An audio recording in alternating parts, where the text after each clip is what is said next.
Cantares capítulo 1, verso 5 al verso 6. Si se ponen de pie, por favor, hermanos, para leer la Sagrada Escritura, pónganse de pie medio minuto y leemos la Escritura. Dice la palabra: morena soy, oh hijas de Jerusalén, pero codiciable, como las tiendas de Cedar, como las cortinas de Salomón. No reparéis en que soy morena, porque el sol me miró. Los hijos de mi madre se airaron contra mí, me pusieron a guardar las viñas, y mi viña que era mía, no guardé. Otra vez lo voy a leer. Morena soy, oh hijas de Jerusalén, pero codiciable, como las tiendas de Cedar, como las cortinas de Salomón. No reparéis en que soy morena, porque el sol me miró. Los hijos de mi madre se airaron contra mí, me pusieron a guardar las viñas, y mi viña que era mía, no guardé. Que Dios bendiga su palabra. Puede tomar sus lugares y mantenga su Biblia abierta. En estos versículos, nosotros podemos hablar sobre el peligro de trabajar en otras viñas. En sí, el libro de Cantares es un libro poético, pero nos habla directamente sobre la relación entre el rey Salomón y la Sulamita. La Sulamita se cree que era una campesina inocente que fue traída o que vino al harén. El harén de un rey era un recinto, era un edificio grande, hermoso, lleno de jardines y de un ambiente muy bonito. Era el recinto donde llevaban a las doncellas, porque ahí se preparaban a las doncellas para cuando les llegara el turno de presentarse delante del rey. No todas podían entrar de un solo movimiento o en un solo tiempo. Tenían que ir por turno. Y cuando se preparaban a una de estas doncellas, por lo menos se llevaba un año de preparación para estar listas para presentarse ante el rey. Entonces, esta joven Sulamita llegó al harén, pero dice la Escritura que esta joven era totalmente diferente a todas las demás, porque su tez era morena. Y cuando ella habló con estas diferentes muchachas que estaban en el harén, ella les habló y les dijo: morena soy, oh hijas o doncellas de Jerusalén. A pesar de ser morena, dice la Escritura que esta Sulamita era codiciable. Codiciable quiere decir apetecible. En otras palabras, era hermosa y era bella. No era una muchacha feíta, no era una muchacha sin atractivo. No era una muchacha que no cayera bien. No, era una muchacha de buena presentación, a pesar de ser morena. Pero cuando decimos morena, no quiere decir negrita, sino que era una muchacha trigueña, era una muchacha muy dulce y era una muchacha que atraía. Y la Escritura nos dice que era codiciable. Y quiero decirles, queridos hermanos y hermanas, amigos y amigas, que esta Sulamita es una presentación o es un ejemplo de lo que es la iglesia. La iglesia del Señor es una iglesia bella, interesante y hermosa. La iglesia es así a los ojos de Dios. El libro de Efesios capítulo 5, verso 26 y verso 27 dice: para presentársela como una iglesia sin mancha, sin arruga y sin contaminación. Así es la iglesia del Señor. A los ojos de Dios, la iglesia es algo interesante. El libro de Cantares también dice que la iglesia es como un ejército en orden, que tiene el poder de Dios, que tiene la gracia de Dios, que tiene la bendición de Dios.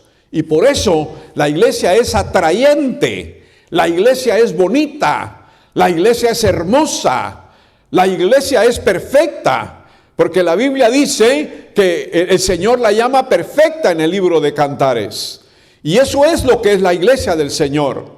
No es una iglesia de menos, no es una iglesia de tercera o de segunda. No, la iglesia es interesante porque el Señor murió por ella en la cruz del Calvario, derramó su preciosa sangre por nosotros y nos redimió de toda maldad. Y nosotros ya no representamos el pecado en nuestras vidas, sino tenemos a Jesús en nuestro corazón. Y le damos gracias por ello, porque Él nos levantó del fango, del lodo, de la miseria, de la ingratitud. Él nos levantó de todas las cosas perversas del mundo, lavó nuestros pecados y lavó nuestros vestidos y lavó nuestra vida, para que ahora nosotros seamos como la Sulamita, hermosa, interesante y bella. Pero esta Sulamita, que nos dice la Biblia que en el libro de Cantares, tenía algunos problemas. Y nosotros vamos a ver algunos problemas de esta Sulamita. Ella le dijo a las demás mujeres: no reparen en que soy morena, porque se dio cuenta que las otras muchachas en el harén del rey la miraban de cierto modo. La miraban como que no era muy aceptable. Pero esta muchacha, Sulamita, le dijo: no reparéis, no miren que soy trigueña, no miren que soy morena, no reparéis. Eso quiere decir, no le den cuidado a cómo yo soy. No le den cuidado por eso. Y ese fue el primer problema que presenta esta Sulamita, en que era morena. Aparentemente tenía un corazón dulce, y cierto, pero en sí su aspecto, su fisonomía, era un aspecto y una fisonomía que a veces a mucha gente no le caía bien. Y yo quiero decirles que así es la iglesia del Señor.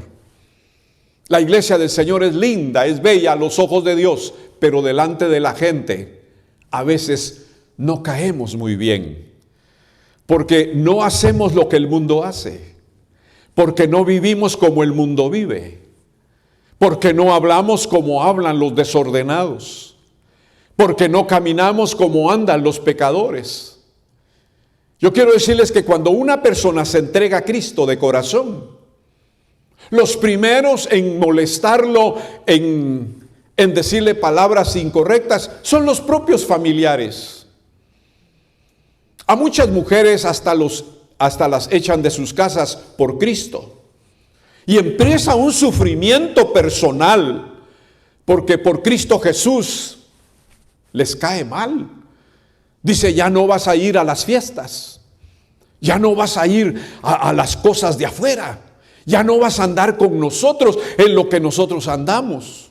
Y es cierto, porque todo aquel que se entrega a Cristo se desliga de las obras de Satanás, se desliga de las obras mundanas y se desliga de las obras del pecado. Se acerca a Jesucristo, y por eso muchas personas no les cae bien.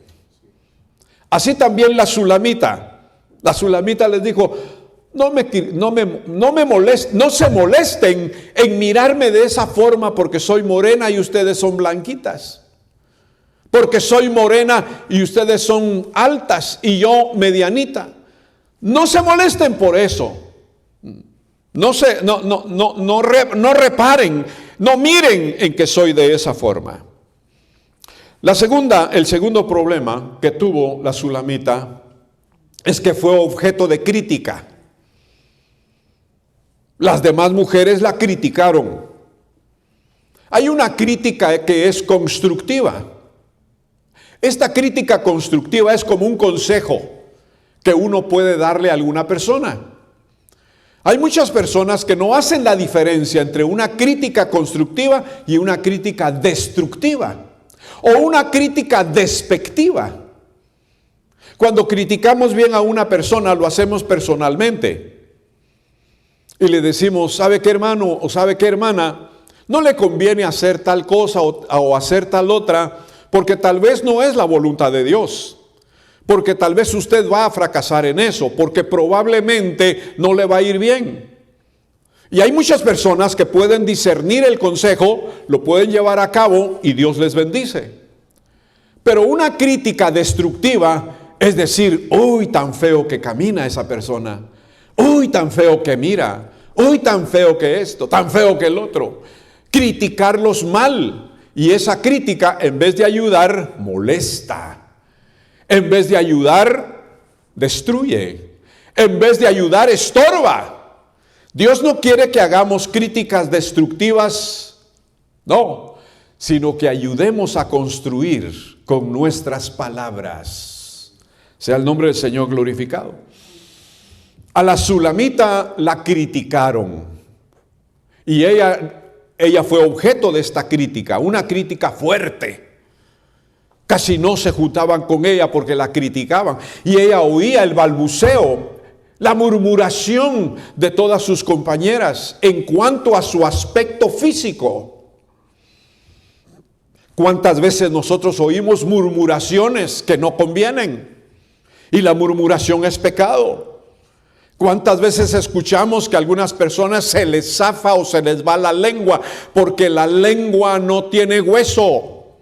Y es sabio el que sabe controlar su lengua. Es sabio el que sabe controlar lo que dice. Que al abrir su boca salgan palabras sazonadas con sal y no palabras ofensivas para molestar a alguna persona. Segundo problema de la sulamita fue la crítica fuerte en contra de ella. En tercer lugar, dice la Biblia que sus propios hermanos se airaron contra ella. Sus propios hermanos, la Biblia no dice cuántos eran o cuántas hermanas y hermanos tenía, pero aquí está hablando en plural y dice sus hermanos se airaron contra ella, o sea, se pusieron mal y fruncieron el ceño y le mostraron una cara diferente porque ellos conocieron a una sulamita que antes en la casa no era tan morena como ahora se estaba viendo, que era un poquito más blanquita, que era un poquito más aceptable. Pero dice sus hermanos se airaron, se sintieron mal, se enojaron contra esta muchacha porque su tez cambió totalmente. Y nosotros vamos a ver más adelante por qué sucedió esto. Pero dice la Escritura que sus hermanos como que estaban en contra de ella.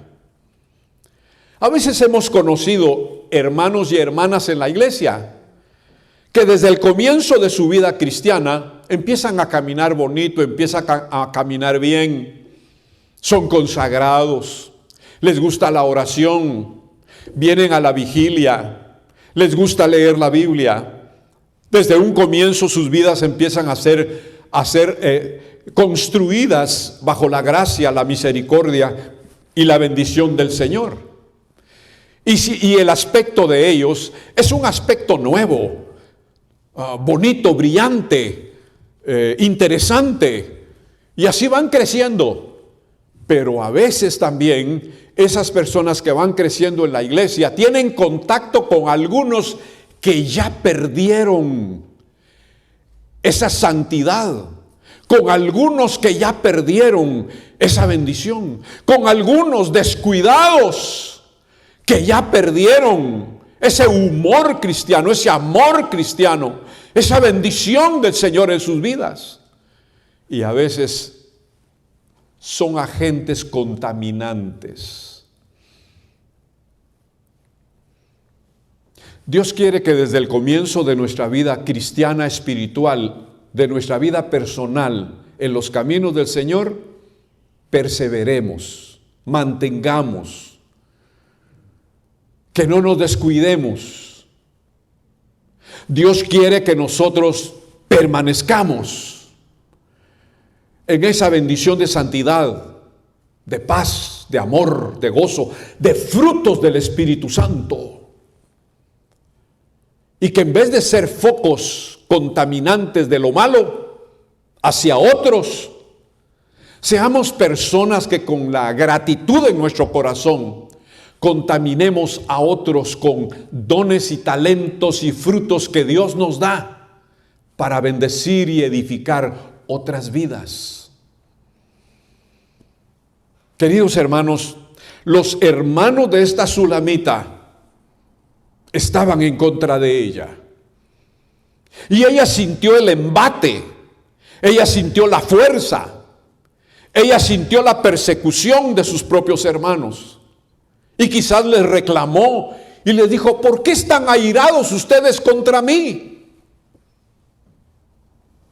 En parte esta sulamita tuvo cierta culpa por causa de su transformación física. Y lo vamos a ver por qué. Dice la Sagrada Escritura, el cuarto problema es que el sol la miró. Algunos dicen, y los expertos dicen, que el sol de la mañana es bueno porque comparte vitamina D a nuestro cuerpo. Pero ya el sol del mediodía para adelante, de las 2, 3, 5 de la tarde, es un sol del cual debemos de escondernos, porque en lugar de beneficiarnos, puede molestar nuestra tez, nuestro cutis. Y ese es problema. La sulamita dijo: realmente ustedes me miran así y soy así y me he transformado así por causa de que el sol me miró. Ahora veamos, ¿cuál es la acción del sol? Cuando vemos el astro rey que sale por las mañanas, decimos: ¡qué linda mañana!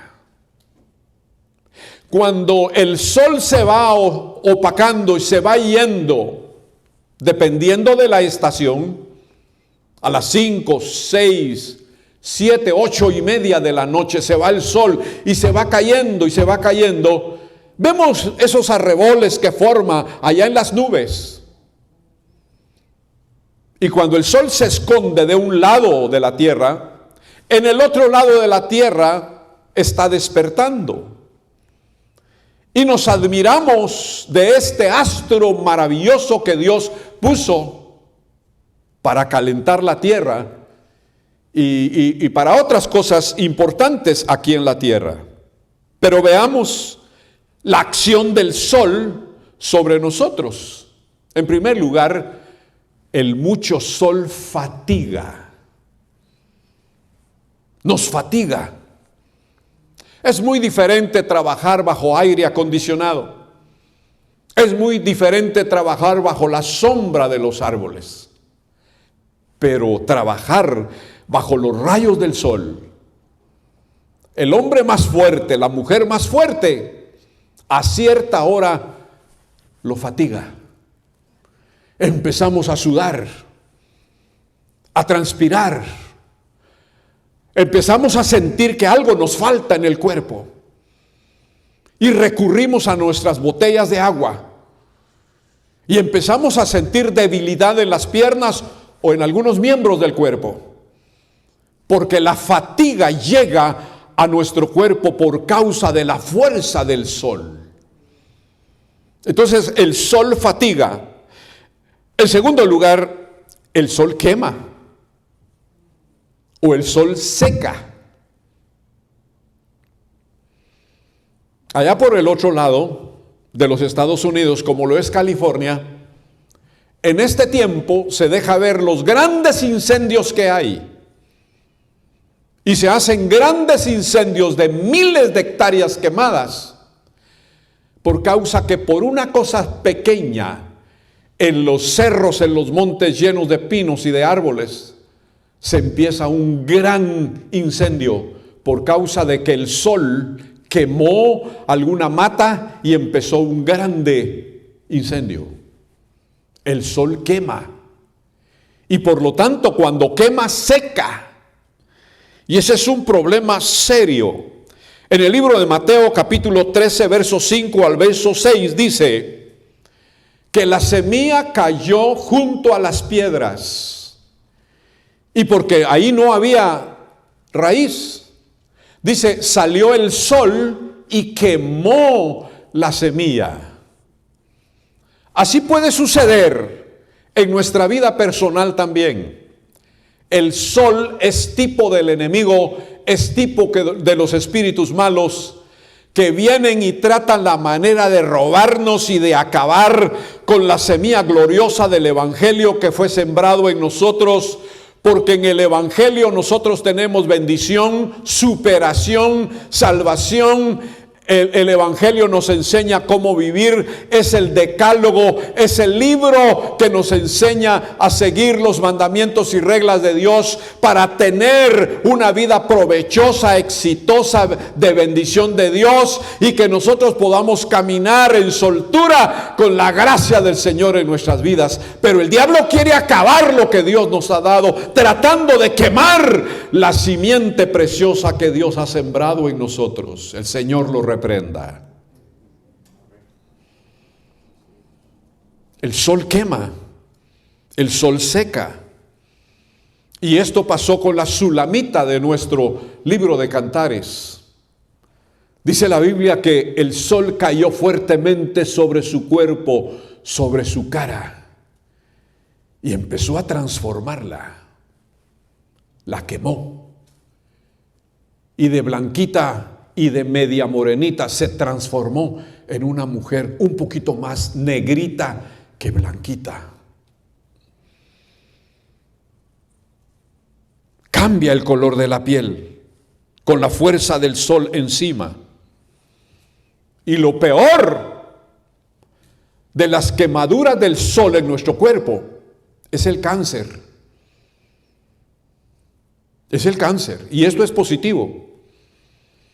Muchas mujeres que quieren cambiar de tez se van a las playas, aunque se ponen ciertos líquidos encima.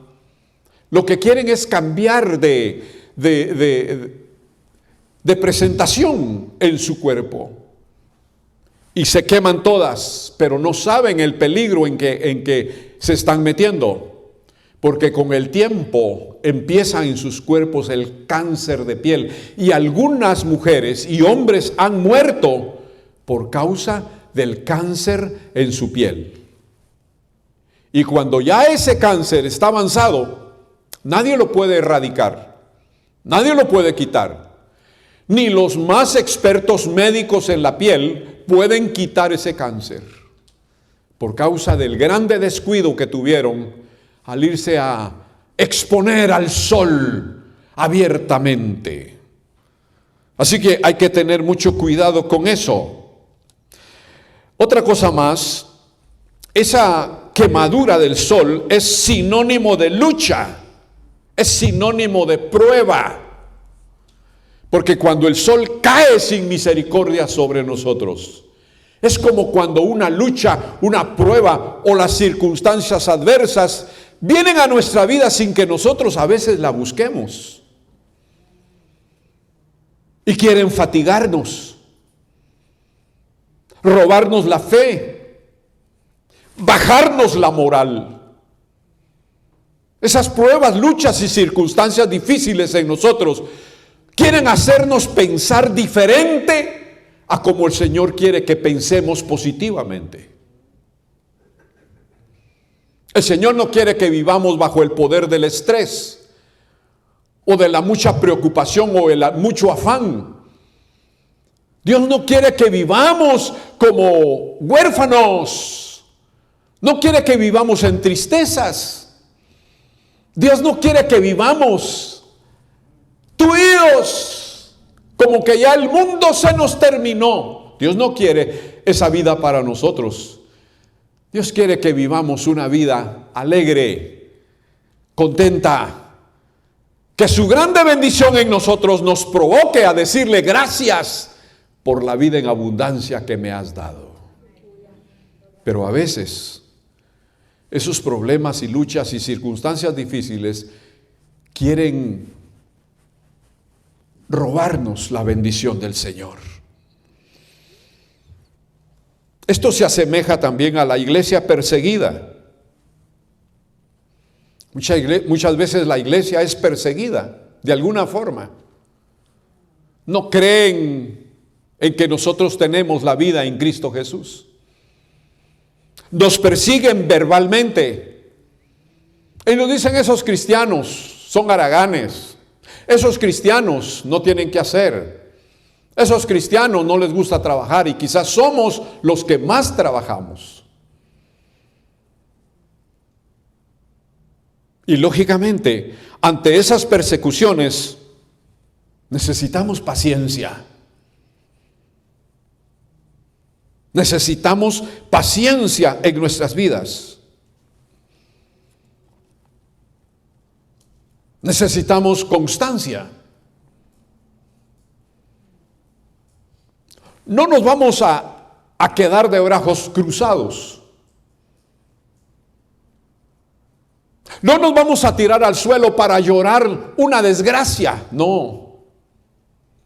Dice la Biblia que Dios no nos ha dado espíritu de miedo o de temor. Dios nos ha dado poder, amor y dominio propio, que es templanza.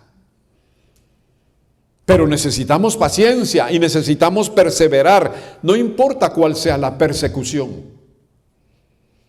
Si tu hijo te persigue, si tu marido no cree en lo que tú haces en Cristo Jesús, a veces tu mujer no te comprende, hermano, hermana, de buscar la iglesia, de buscar la Biblia, de ir a compartirle a los demás la palabra de Dios. A veces te critican y te molestan por eso. Te causan una lucha, una persecución. Pero ¿sabes una cosa? Ten paciencia. Persevera, quiere decir, mantente. No te vayas para abajo. Antes bien, mira a Jesucristo que está a la diestra del Padre. Que Cristo todavía está en su trono glorioso y triunfante. Y que Él ha dicho: yo estaré con vosotros todos los días hasta el fin del mundo. Sea el nombre del Señor glorificado. Ahora, hay una tercera cosa más. Esta tsunamita y sus hermanos, dice la Biblia, heredaron viñas. Quiere decir que quizás sus padres murieron y que les dejaron como herencia algunas viñas. A cada uno les dieron como herencia algunas viñas. Pero ese fue un problema serio para la sulamita. ¿Por qué? Porque sus hermanos no trabajaron sus viñas, sino que le dijeron a su hermanita: trabaja nuestras viñas. Y la sulamita tenía su viña propia, porque a ella también le dejaron su herencia. Sin embargo, como que ella fue inquietada por sus hermanos y les hizo caso. Y dice la Biblia, se puso a cuidar la viña de sus hermanos. Ahí se acrecentó el problema, se agigantó el problema para su vida personal. Porque se puso a cuidar y a trabajar de sol a sol la viña de otros.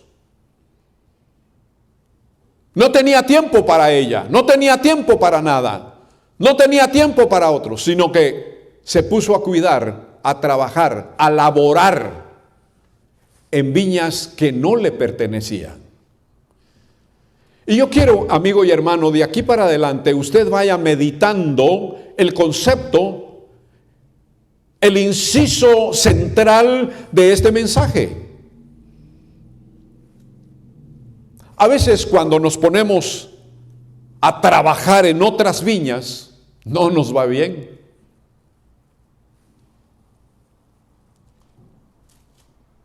Cuando necesitamos trabajar la nuestra propia, entonces nos va mejor. Porque trabajamos para ganar dividendos que más adelante nos van a bendecir. Pero si trabajamos en las viñas o en las labores de otros, vamos a descuidar la nuestra. Entonces esta mujer, la sunamita, aceptó el trabajo que otros debían de hacer. Eso quiere decir, o quiero decir, que cada uno de por sí debe de trabajar delante de Dios su propia persona, sus propios defectos, sus propias necesidades, sus propios problemas. Dios nos llama a trabajar lo nuestro. ¿Qué es lo que yo tengo que quitar de mi terreno? ¿O qué es lo que debo de aumentar en mi terreno? ¿Qué es lo que Dios me ha dado para sembrar en mi vida? ¿Qué es lo que Dios quiere que yo quite de mi vida? ¿Qué es lo que Dios quiere que yo haga por mi vida? Y no estarme fijando en la vida de otros. La sunamita, dice la Escritura, trabajó para otras vidas, para otras personas, pero descuidó la suya propia, su vida propia, su persona, su fisonomía. Ella la descuidó por meterse a trabajar lo que otros tenían que hacer, el trabajo que otros tenían que hacer en su propia viña. Y hay muchos cristianos que quieren cuidar a los demás y descuidarse ellos, y llegan a ser grandes problemas en la iglesia con sus defectos y con sus propios problemas, porque ellos mismos no pueden quitarse el problema que tienen, menos ayudar a otros a quitarse los problemas que tienen. El descuido del creyente, el descuido de la iglesia, dice la Escritura en el libro de Mateo 7, del 3 al 5, saca primero la viga de tu propio ojo y no trates de sacar la paja que tiene el ojo de tu hermano. Ayúdate a ti mismo primero. No trates de meterte con todos los problemas de aquel, de aquella, del otro, de aquí, de para allá, porque a veces no estás en la base correcta.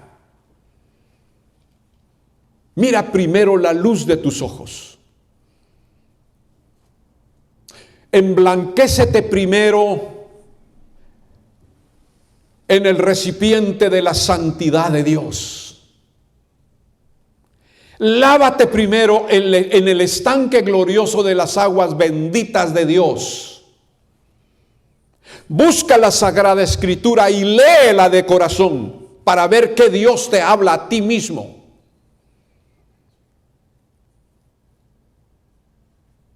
No trates la manera de empujar a otros. No trates la manera de aliviarle los problemas a los demás cuando tú también estás cargado con tremendas enfermedades. La Biblia dice en Colosenses 3:9, no mientas a tu hermano. Dice, dejad las mentiras los unos con los otros Y hay tantas personas en las congregaciones, en las iglesias, que les gusta mentirle a los hermanos, en una cosa pequeña o en una cosa grande. La mentira muchas veces se dice muy fácilmente y permanece hasta que la verdad esclarece todas las cosas. Queridos amigos y hermanos, no hay congregación perfecta. Pero a muchas congregaciones se les pasa la mano. Porque hay hermanos, hermanas que están solamente buscando los defectos de otros, criticando a otros, tratando de darles alivio y consejo a alguno, y tratan la manera de meterse en lo familiar con el hermanito o con el joven o la señorita, o para provocarles algún desorden y algún pensamiento contrario en sus vidas. Eso no vale. Porque debes de trabajar primero tu propia vida para que tu vida esté derecha, limpia, correctamente vestida con los vestidos de Dios. Que tengas unos ojos que son como lámparas en nuestros cuerpos, que iluminan nuestra vida. Porque si nuestro ojo es limpio, todo nuestro cuerpo será limpio. Pero si nuestro ojo es tenebroso, nuestra vida estará tenebrosa. Miremos primero nuestros propios pasos y después les vamos a decir a los demás cómo caminar. Construye en ti una casa ordenada y limpia y después métete a tratar de ordenar la casa de alguna persona más. 1 Tesalonicenses capítulo 4 y versículo 6 dice: nadie agravie o engañe a su hermano. Agravio o agravar quiere decir ofender. Nadie ofenda o engañe a su hermano. Y muchas veces eso surge en la iglesia. Hay hermanos que no se comportan bien, hermanitas que no se comportan bien, y cuando sienten están ofendiendo. A veces son peleoneros. Su carácter no les ayuda para tener una buena amistad o cultivar una buena relación con hermanos y hermanas de la iglesia. No se portan bien, no quieren cambiar. También el engaño está en sus corazones y también en sus bocas, porque de la abundancia del corazón habla la boca. Nadie engañe a sus hermanos. Si te engañan, no lo hagas tú. Antes bien, perdona al que te engañó. Pero no engañes tú. Lava de tu conciencia el engaño y la ofensa. Limpia en la sangre de Jesús el engaño y la ofensa de tu vida. Entonces podrás ayudar a otros. A la sulamita no le fue bien. No le fue bien porque descuidó su propia persona. Nosotros también tenemos que encontrar la aplicación en este mensaje. No descuidemos nuestra vida personal. No descuidemos nuestra fisonomía para que no nos miren diferente. No descuidemos nuestra vida personal para que no caigamos bajo crítica, bajo persecución o bajo cosas incorrectas. Sino que en la iglesia, en la casa y en cualquier otro lugar, principalmente en nuestro hogar, caigamos bien. Que digan de nosotros algo diferente. Que digan de nosotros que hemos cambiado o que permanecemos en una santidad tan buena que no es hipocresía, que es una santidad práctica para bendecir a los demás, para ayudar a los demás, para tener buenas relaciones con los demás. Cuida tu vida espiritual. Que tu vida espiritual no encuentre defectos.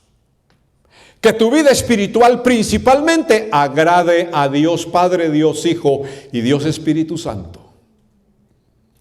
Que tu vida espiritual cause impacto en todos aquellos con quienes te relacionas.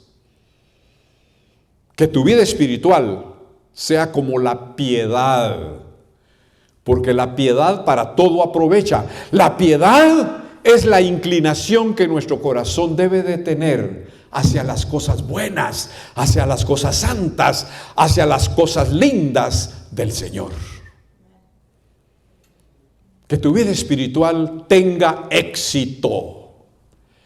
Que día con día te parezcas más a Jesucristo, nuestro amado Salvador y Señor.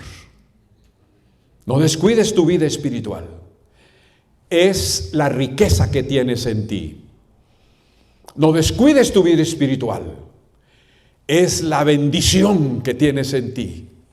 No descuides tu vida espiritual, que no caiga, que no vaya para abajo, que no se desmejore.